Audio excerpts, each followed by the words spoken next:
విదేశాల్లో వ్యాపారం చేస్తే అధిక లాభం వస్తాయని మోసం చేసిన వ్యక్తులపై ఫిర్యాదు.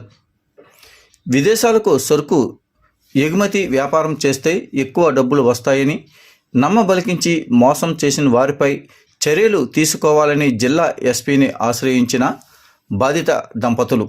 ఇక వివరాల్లోకి వెళ్తే, కాకినాడ జిల్లా కాకినాడకు చెందిన కొత్త కామేశ్వర జగదీష్, కొత్త లక్ష్మీ సుజాత దంపతులు చిరు వ్యాపారం చేసుకుంటూ జీవనం కొనసాగిస్తున్న తరుణంలో విదేశాల్లో వ్యాపారం చేస్తే అధిక మొత్తంలో లాభాలు సంపాదించుకోవచ్చని ఏలూరు జిల్లా ఉప్పడగూడెంకు చెందినటువంటి వాసిరెడ్డి రుద్రనాగ రంజిత్ కుమార్, అతని బావ చెల్లెళ్ళు రావులపాలెంకు చెందిన చొక్కాకుల హరిప్రసాద్ భార్య పావని, ఈ ముగ్గురు కలిసి మమ్మల్ని మోసం చేసి సుమారు 2 కోట్ల రూపాయలు విలువ చేసే సరుకును దుబాయ్, శ్రీలంక, బంగ్లాదేశ్లకు కంటైనర్ల ద్వారా కొబ్బరికాయలు, కంద, బాస్మతి రైస్, ఉల్లిపాయలు పంపిస్తే వారు అమ్మి సొమ్ము చేసుకొని మాకు డబ్బులు ఇవ్వకుండా మోసం చేశారని ఆవేదన వ్యక్తం చేస్తున్నారు.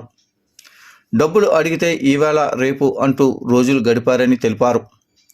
అనుమానం వచ్చి బాధితుడు కొత్తం కామేశ్వర్ జగదీష్ శ్రీలంక పోర్టుకు వెళ్ళి పరిశీలించగా వాసిరెడ్డి రుద్రనాగ రంజిత్ కుమార్ పోర్టులోనే సరుకులు అమ్ముకొని సొమ్ము చేసుకున్నాడని తెలియడంతో మోసపోయామని గ్రహించిన బాధితులు ఏలూరు ఎస్పీ గ్రీవెన్స్లో ఫిర్యాదు చేయడం జరిగిందని తెలియజేశారు.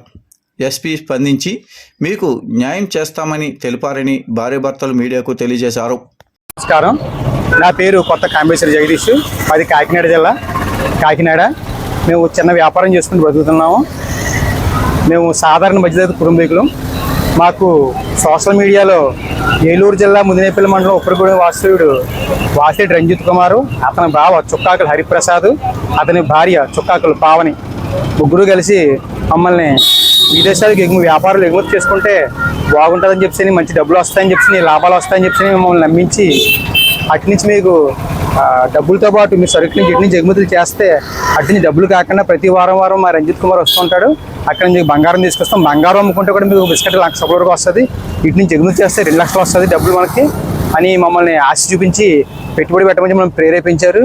మేము మా దగ్గర డబ్బులు లేకపోయినా సరే మేము బంగారం తాకట్టు పెట్టి, తర్వాత బంధువుల దగ్గర అడిగి, మరియు బ్యాంక్ దగ్గర అప్పులు చేసి వీళ్ళు సుమారుగా 2 కోట్ల వరకు సరుకులు ఇవ్వడం జరిగింది. సరే ఒక 2 నెలలైనా 3 నెలలైనా సరే 4 నెలలైనా సరే డబ్బులు రాకపోగా గట్టిగా అలరి చేసి బెదిరిస్తే మాకు దుబాయ్ చెక్ ఒకటి ఇచ్చాడు. అది కూడా దొంగ చెక్కు, చెల్లని చెక్ ఇచ్చాడు. ఆ చెక్కు కోసం బ్యాంకులకి వెళ్ళగా చెల్లని చెక్ ఇచ్చారు చెక్ కూడాను. దాని విషయమై మన మీడియా వారి సమక్షంలో ఏలూరు ఎస్పీ గారి ఆఫీస్లో ఇవాళ గ్రీవెన్స్లో పిటిషన్ ఇవ్వడం జరిగింది. కాబట్టి మాకు తగు న్యాయం చేయాలని చెప్పి పూర్తిగా కోరుకుంటున్నాము.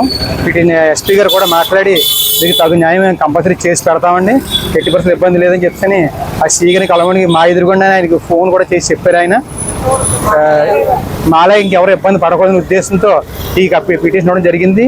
వీటి వల్ల మేము శుభ్రంగా సర్వనాశనం అయిపోయాము. మేము చాలా ఇబ్బంది పడ్డాము. పిల్లల స్కూల్ ఫీజు కట్టుకోలేక ఆ వ్యాపారం మూసేసి రోడ్ల మీద తిరుగుతున్నాము. ఇలాంటి కష్టం ఇంకెవరికి రాకూడదని కంప్లైంట్ ఇవ్వడం జరిగింది. నమస్కారం.